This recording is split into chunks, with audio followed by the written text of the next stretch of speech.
Queue న్యూస్లో పనిచేయటకు senior video editors కావాలను సంప్రదించవలసిన నెంబర్లు 8688960884. 1,50,000 కోట్లతో మూసీ అభివృద్ధి, త్వరలోనే రివర్ ఫ్రంట్ పనులు. సీఎం రేవంత్ లండన్లోని థేమ్స్ నది తరహాలో సుందరీకరణ, ప్రపంచ పర్యాటకులు వచ్చేలా డెవలప్ చేస్తామని వెల్లడి. హైదరాబాద్లోని గోపన్పల్లి ఫ్లైఓవర్ ప్రారంభించినాడు. ఇక రూపాయలు 1,50,000 కోట్లతో మూసీని అభివృద్ధి చేస్తామని సీఎం రేవంత్ రెడ్డి ప్రకటించారు. త్వరలోనే మూసీ రివర్ ఫ్రంట్ పనులు ప్రారంభిస్తామని చెప్పారు.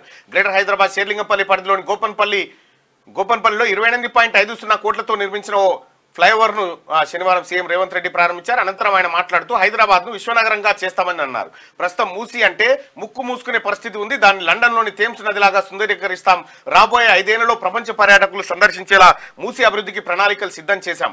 మూసీ అభివృద్ధి చూడగానే ప్రజాప్రభుత్వం గుర్తొచ్చేలా తీర్చిదిద్దుతామని ఆయన తెలిపారు. అసలు మూసీ నదిని సుందరీకరిస్తామనేటువంటి, మూసీ నదిని ముట్టుకోవడం అంటేనే చాలా పెద్ద సాహసంతో కూడినటువంటి పని. మూసీ వారేదే హైదరాబాదు జలమూత్రాలతోటి వారుతా ఉంటది. హైదరాబాద్ జనం తానం చేసుడు బంద్ చేస్తే మూసి వారుడే బంద్ అయిపోతుంది. కాబట్టి అందులో ఉన్న బాత్రూమ్లు, లాట్రిన్లు అన్ని ఇక్కడ ఇటు నుంచి తేలుకుంటా ఓ అందాక పోయేసరికి తేటగా అయితే నీళ్ళు వల్ల. అప్పట్లో మంచినీళ్ళ నది ఉండేనంట. అది ఏ నదైనా మంచిదే ఉండే. మానవ సమాజం ఇరుసుకపడ్డాకనే నదులని ఖరాబ్ అయిపోయి ఎక్కడైనా కూడా. ఇప్పుడు ఉస్మాన్ సాగర్, ఆ తర్వాత ఇంకేంటి ఉస్మాన్ సాగర్, నిజాం సాగర్, ఇవి కూడా నిజాం సాగర్ గా చూడు, హిమాయత్ సాగర్ జంట జలాశయాలు ఉండే.